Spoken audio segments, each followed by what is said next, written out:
How's it going, YouTube? This is Skul, and this is the Switch Collector Year 1 by Jeffrey Wittenhagen, and today I am going to be showing it to you guys.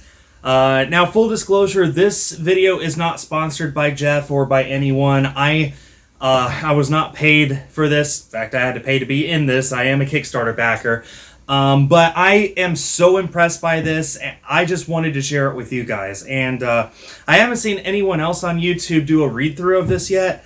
I'm not going to be showing off everything in the book, but as you can see by the length of the video, this is going to be pretty in depth. So hope you all enjoy. And with that out of the way, let's go ahead, pop this open, and I'm just so excited to finally show it to you guys and to read it. And oh man, let's do it. Let's do it right now. Alright, let's begin by looking at the book itself. This is a absolutely gorgeous hardcover. Look at that art there on the front. That is actually completely original, made specifically for the book. And here on the side, as you can see, it reads The Switch Collector, Volume 1. And notes that it talks about all Switch games physically released between March 2017 and March 2018 by, of course, Jeffrey Wittenhagen. And if you look at the back here, you can see just a beautiful... it reminds me a lot of the back of a Nintendo Switch game. I mean, even has the E10 Plus there at the bottom. They just did a really good job of making this book look like a gigantic Nintendo Switch game. It's absolutely amazing. So, let's go ahead and open it up. Oh man, that is gorgeous. Look at this art. All of this art, again, is made for this book. So, yeah, with proper credits in the back, I believe. So look, that is beautiful. This is supposed to be a representation of the blue and red Joy-Cons. And of course here, the Switch Collector Volume 1, March 2017 to March 2018. And I believe Volume 2 will actually be split up into 2 volumes because Year 2 had so many games released in it that they needed to split it up into 2 books. And each book will be bigger than this one here. So here we got some copyright information, Archives of a Warped Mind. Well, I bet that's just Jeff's introduction. Look at this beautiful picture of so many Switch games. And at a glance, it looks like every single one of these were indeed released during its first year. Nothing really sticks out to me as something that was released in Year 2 or later. So yeah, that's great. To the amazing Nintendo Switch collector community, the most fun I've had collecting in a long time. Hashtag SwitchCore. Impressive Year 1 collection by Soulcatcher, who was one of the bigger mods, if not the owner, if I remember right, of the Nintendo Switch collecting Discord, which I am no longer a member of. But yeah, he is big on collecting. He has a bigger collection than I do, as I recall. And here is Jeff Wittenhagen's intro to the book. And I probably won't show everything, at least not in big detail here. You guys obviously need a reason to own the book yourself. But yeah, just a beautiful introduction. Here's the index. This is awesome. March 2017, when the Nintendo Switch launched. For me personally, I remember I was there. I pre-ordered the game, the console, and a copy of Breath of the Wild, and I was able to pick it up on its midnight release on May 3rd, or March 3rd, 2017. It's hard to remember, mentions here the Wii U. It's hard to remember the Wii U was actually a huge flop. I mean, compared with how much the Switch has sold as of the time I'm making this video, the Wii U sold less than a quarter of those total units that the Switch is at just right now. Who knows how high it'll get in the future. So this has some information on when the Switch released. Again, look at this beautiful art. Just absolutely gorgeous. And just, man, I can't tell you enough how much I love this art. It's just so amazing, so beautiful, and really, really reminds me a lot of all the Switch games that they represent. So here's a bit of an explanation about why we collect physical releases. And then we open up to the first big showcase of the book, The Legend of Zelda Breath of the Wild. Look at this huge fold with all sorts of information about the game. We've got just a nice essay about the game itself, beautiful screenshots from all across the game, beautiful art here at the bottom. Yeah. Also, a fair warning, there will be times when the video cuts out and then cuts back in. I'm limited to only recording it 5 minutes at a time, but I'm sure you guys don't mind. So, this is what every single game will have in this book. It'll have the title of the game, the developer, publisher, release date, and the genre. Then each of these icons tells you whether it is capable of being played on TV, and if so, how many players. Handheld mode, tabletop mode, and if it has online connectivity. And then here, these 4 boxes are for you to put in your information if you so choose. Do you own it? Have you played it? Have you completed it? And what your rating would be.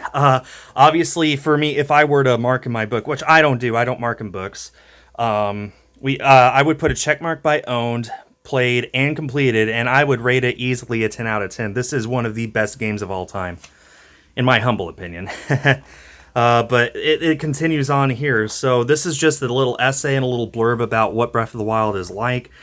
Here we've got this nice look at what kind of collector's editions were available, what kind of other editions, including this down here, a little GameStop display box for the expansion pass.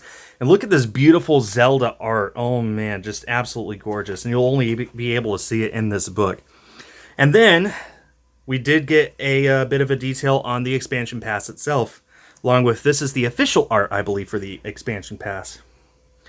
And then here to end off that section is this beautiful fold out. And they're obviously not going to do this for every single game. This is just for the games that really deserve it. Mostly the AAA Nintendo first party titles, but there's probably a few more in here you might be surprised about.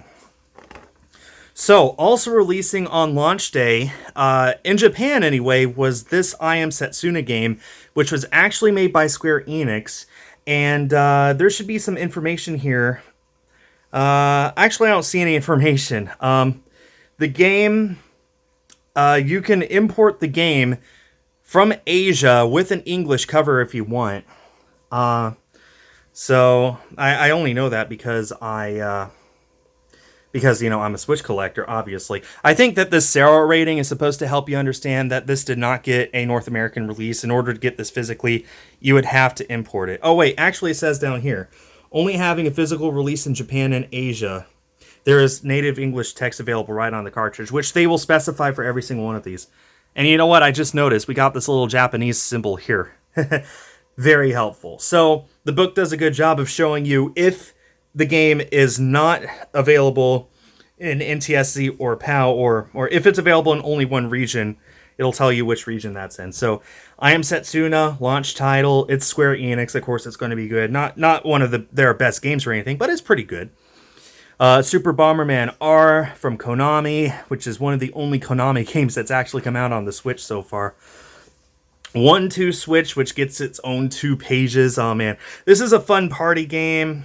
I enjoy it for what it is, but it's really hard to come back and play for more than an hour.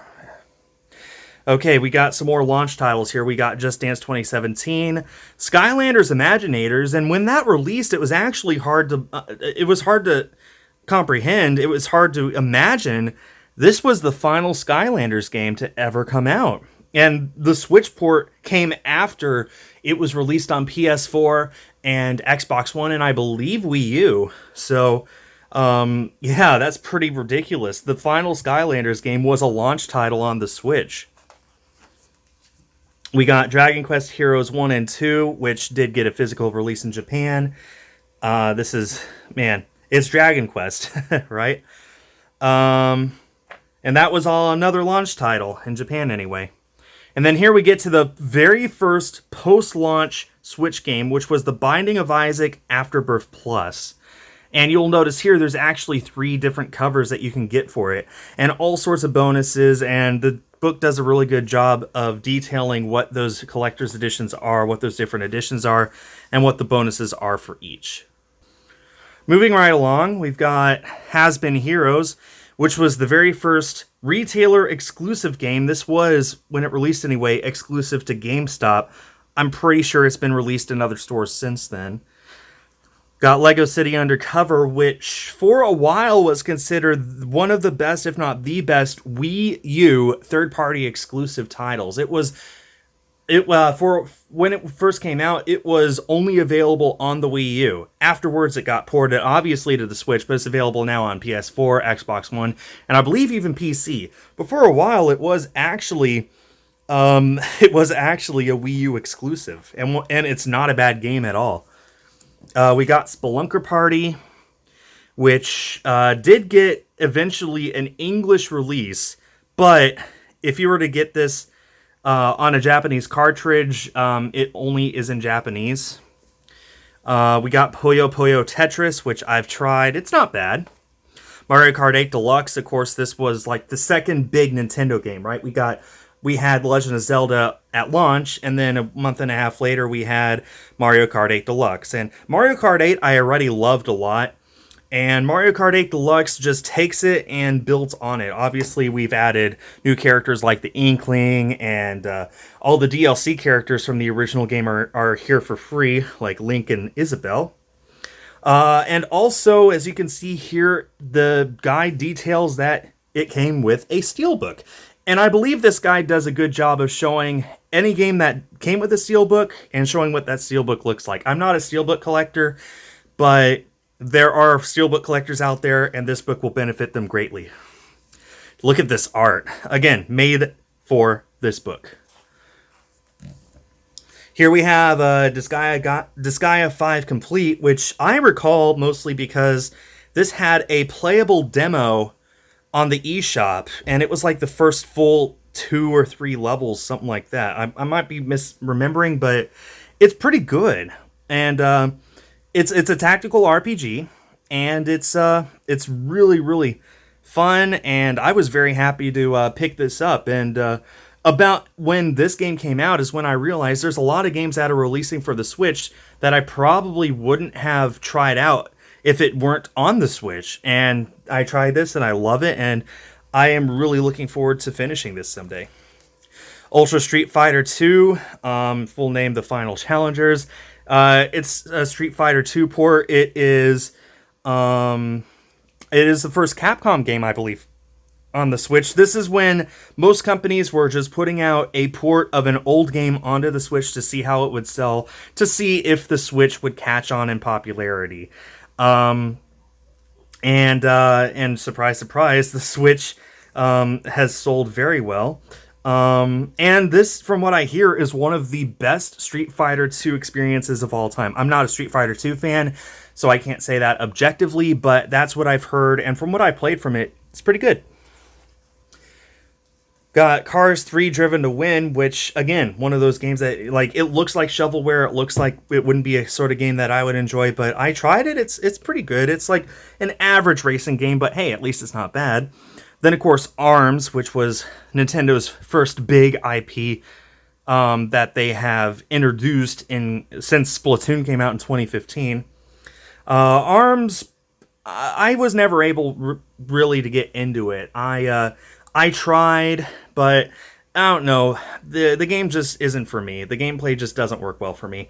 But, of course, Min Min is in Super Smash Bros. Now, so obviously Nintendo thought that it was a successful franchise. And who knows, maybe they'll make a sequel or a spin-off someday that I will enjoy. So we got a 2-fold page here for Cave Story Plus, which is, oh man, this is of course one of the most popular indie games of all time. And now it's on the Switch. And it comes with all sorts of exclusive goodies if you are a collector looking for that kind of stuff. I haven't actually played this, just full disclosure, I have not played this. But I've heard nothing but good things, and there's a lot of different things that you can get if we were to search out for this game brand new, all sorts of goodies and stuff. And can you believe we're only 3 months into the Switch's life at this point with Cave Story Plus? I've kind of realized that I'm slogging through this. We're only on page 50 here, and there's over 300 to get through, so maybe I should speed things up and only pause when there's something interesting to talk about. For example, I mean, Splatoon 2, that's what my channel's probably best known for now. But, I mean, this guide even shows that there's the 2 Joy-Cons and the Pro Controller. I love that Pro Controller. Mine broke, unfortunately. But I still have it as a display piece. And, oh man, just look at this art. Of course, we got the Octo expansion art. We got the game itself. Oh man, just beautiful. Fate Excelled, the Emperor Star, I don't really have much to talk about with that. Troll and I. If anyone collects Switch games at all, if you own a Nintendo Switch, if you've ever come across the word Nintendo Switch, you need to own this game. This is easily the best game for the Switch. It needs to be in every single person's game collection. I don't care if you've never owned a Switch game. I don't care if you've never owned a physical media of any kind. You need to own Troll and I. Okay, so here we have Minecraft Story Mode. Don't have much to say about that. Mario and Rabbids Kingdom Battle. Most people don't remember this very well, but this was actually made by Ubisoft, not by Nintendo. Nintendo and Ubisoft have had a really healthy relationship over the past few years, and Ubisoft collaborated with Nintendo to make Mario and Rabbids. And this is a pretty interesting game. It's another tactical RPG. I've never actually played it, but... well, I shouldn't say that. I've played it a little bit. Lego Worlds, it's like a sandbox, a literal sandbox with Lego. RBI Baseball, it's surprisingly fun, at least in my opinion. It's a baseball game. It's definitely a game developed for mobile, but it's not too bad. Rayman Legends, I've loved Rayman all my life, ever since the original Rayman 1 was out. And man, Rayman Legends is just a really solid game on the Switch. And to date, I believe this is actually the most recent Rayman game, so think about that. Dragon Ball Xenoverse, don't have much to say. The Lego Ninjago, the movie video game, don't have much to say. Sign Mora EX was, when it launched, a Walmart exclusive, and it was super hard to find. I actually had to search for maybe 3 weeks before I finally found a copy. Now it's not that hard to find. Or at least it wasn't hard to find last I checked. Maybe it is now, I don't know. But, I remember that just because of its scarcity. FIFA 18. EA is finally just now supporting the Switch a lot more, but for a while, all they were putting on the Switch was FIFA every year, and it wasn't even a full version of FIFA. It was like they took out 3 modes and made it bare bones and still sold it for $60. But yeah, FIFA 18 was the very first EA game on the Switch. One Piece Unlimited World R, I remember distinctly because it was the very first European exclusive game. It did also release in Japan, but essentially, if you're in North America and you wanted an English copy, you had to import it from Europe, which I can't remember if I did or not. I don't think I did, but I don't remember for sure. This was the very first limited print game, Retro City Rampage DX. There are 4,000 copies of this game in existence. They were exclusively sold through VBlank, and they don't call it a limited print release, but it's a limited print release. They only made 4,000. They're not going to make any more, so yeah. I was very fortunate to get it on this. Unfortunately, I did not get Shakedown Hawaii, but that wasn't released in the first year anyway. Got this beautiful art here. I wish that showed up better in the centerfold, but oh well. Beautiful art. 88 Heroes, 98 Heroes Edition.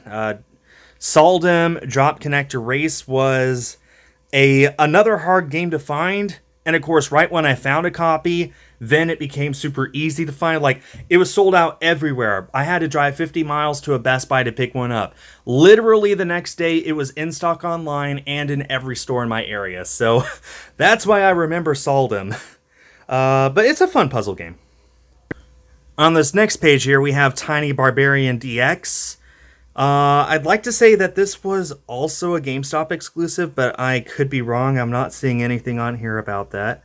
It did have a lot of extra goodies, though. Nicalis is really good at including goodies with their physical releases. That art, I hadn't seen that art yet before I opened the book here. Touhou Kabuto 5 Burst Battle. I ordered this through NIS America's website because I thought it would be exclusive to their website. And at the time I ordered it, only the special edition existed, which is not listed here, actually. But yeah, so I ended up getting the special edition of this, which it's actually one of the rarest special editions for the Switch, and it's worth quite a lot. I got it completely by accident because I didn't think it was getting a retail release.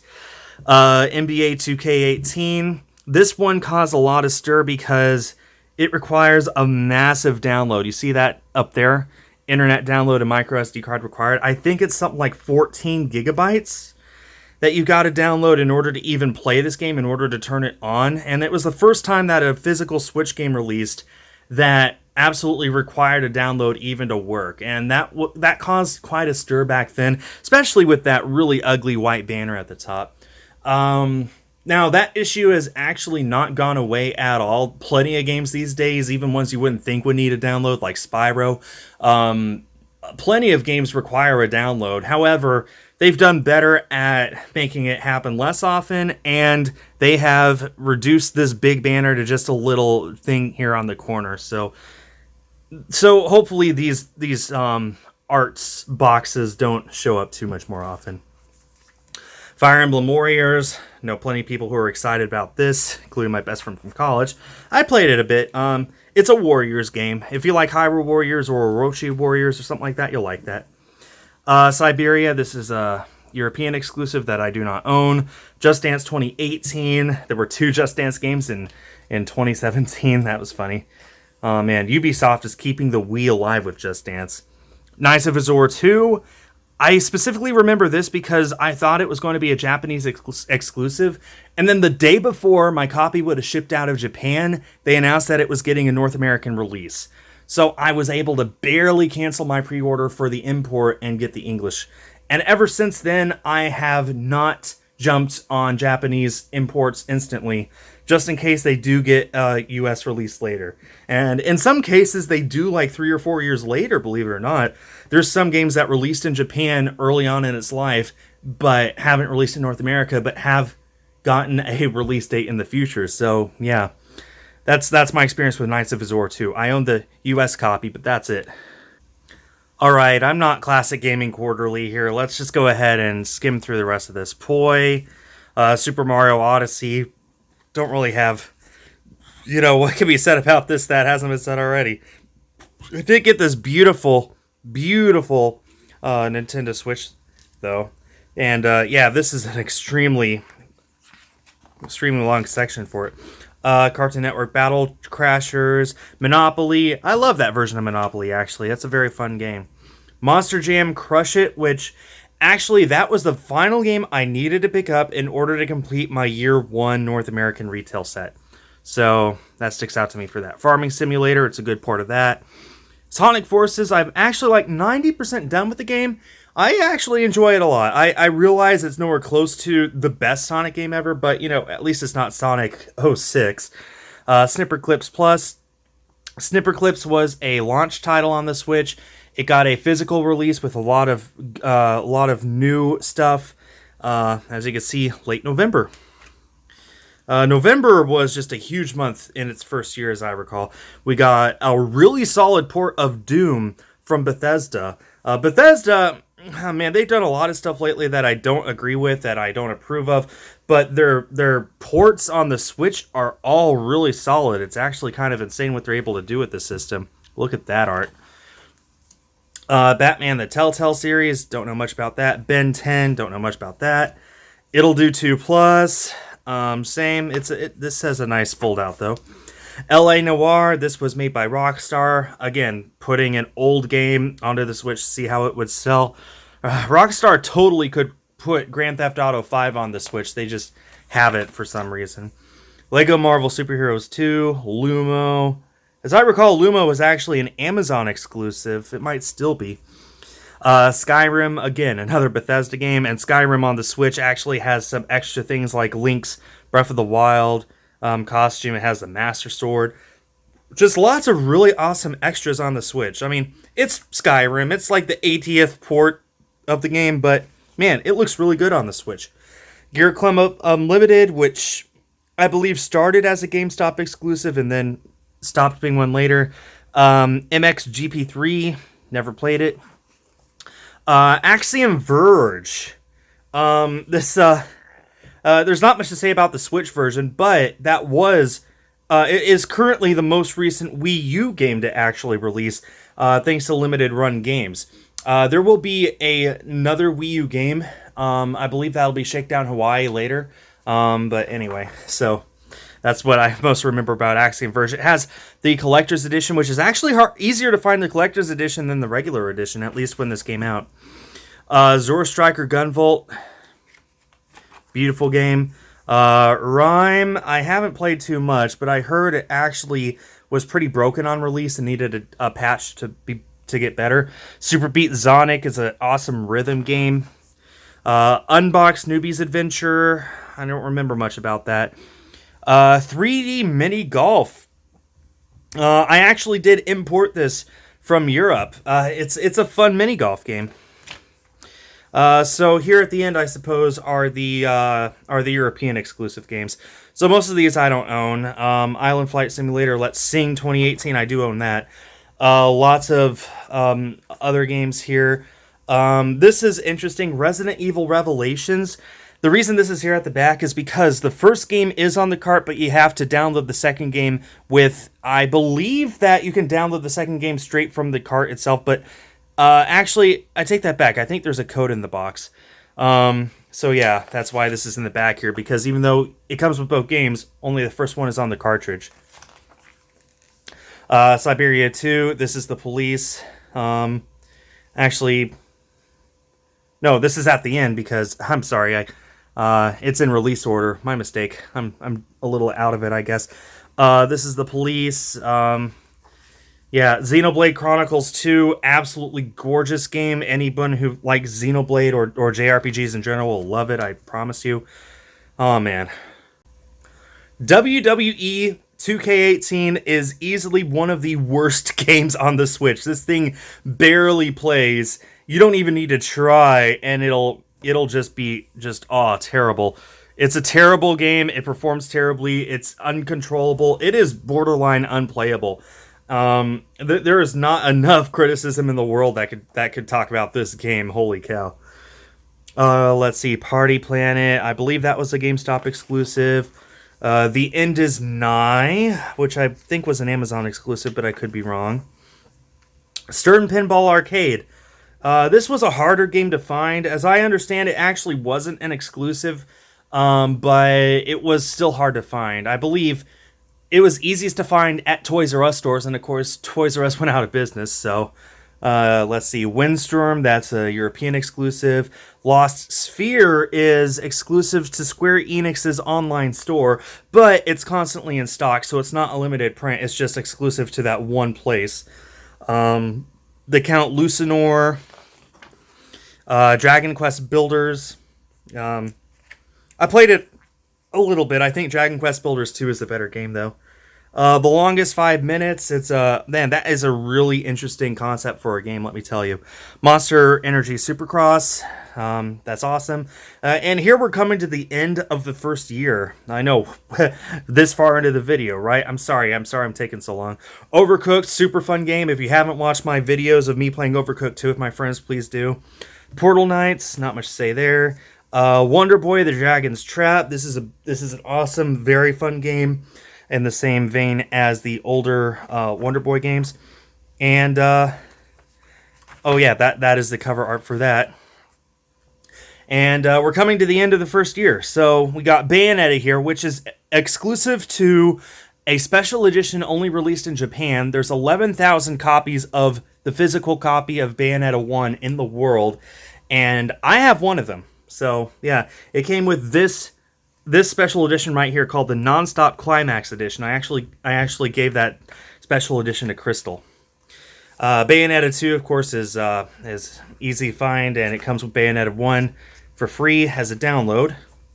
And the final game released in the Switch's first year physically was Payday 2. And that is the physical games. But there's still a lot of stuff here to talk about. There's a lot of stuff here. Let's see, they're talking about Death Squared, where they actually sold a physical copy of just the box, but there was a code inside. There were 500 of those. Got Sonic Mania with the Special Collector's Edition here. This did eventually get a physical release with Sonic Mania Plus and regular Sonic Mania, as I recall. And then here's this section on non-English games. So games that do not have English on the cartridge. For example, this one says Sangakushi 13, which is actually Romance of the Three Kingdoms. And that's Nobunaga's Ambition. But yeah, all of these games here are in Japanese. Well, this one's in German. This was actually the very first game. Schlagden Star was the very first game that I did not get for my worldwide set. I did eventually pick it up, but now the farthest back game I'm missing overall is these three, because they were all released the same day: Dynasty Warriors 7, Samurai Warriors, and Warriors Orochi 2. So anyway, but yeah, I mean, I won't go over this too much. These are just all the games that were released that did not have English on the cartridge.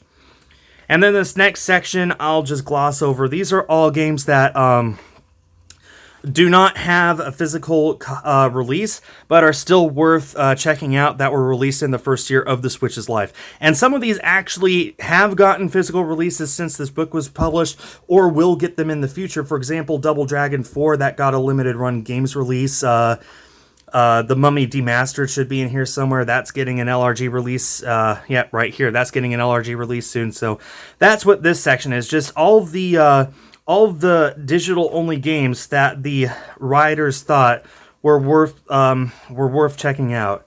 And I gotta leave you guys with at least a little bit of interesting stuff. So, yeah. So I will not divulge in all of that right now. So this section of the book is JP's Collector's Corner, and this is Jonathan Poland, known as JP's Switch Mania. He is one of the leaders of the Switch core, that's for sure. He's one of the most well-known Switch collectors. Look at this collection of Switch games. He has more games than I do. And he helped to write this book, so he got a bunch of sections to himself. So basically everything here. Beautiful, beautiful art. And then, of course, this section here at the end are the articles from community contributors. And I already sort of gave this away. As you can see, it actually opens up with an article written by me. That is me. This is my article I wrote. And yeah, so I'm just incredibly happy to have to be in this book, and to be in the community, to be in this community contributors section in front of everyone else. The only person in front of me is Philip from FDG to talk about Blossom Tales, which is one of the best games on the Switch. No joke. And it does have a physical release from LRG now. But then after that, it's me. And they actually put me before Doug Bogart from Limited Run Games. And there's just so many contributions here from the people in the Switch community. I mean, there's people who are well known. Jesse Glenn, he's the leader of the Switch Facebook group. There's people who we don't know about. There's people who run Switch printing companies, and it's just amazing to sit through and read these. And I think that this part of the book is the most interesting part, is getting insight into the different Switch collectors out there, and to just read what they have to say about why they like collecting and how they got into it. Josh French, he's I work with him in East Asia Soft. He and I are co-workers now, as hard as that is to believe. He's another huge person in the Switch core community. And then we get to the very end, including everyone who backed the Kickstarter, and there is me again. So yeah, that is the Switch Collector Year 1, and oh, of course, here at the end we have our advertisements, Video Games Monthly. They've sponsored me before, Nintendo Suit, the index of games, and then this beautiful layout to end it. And that is the Switch Collector Year 1. So thanks everyone for watching all the way to the end. If you did, I really do appreciate it. I know this video was long, but I wanted to make sure that I covered everything. So thank you all for watching. This is available right now for you to purchase. Once again, this video was not sponsored. I just really wanted to show it off to you guys. Massive thanks to Jeffrey Wittenhagen and JP for, man, making such an amazing book. And I'm looking forward to ordering year 2 whenever that comes out.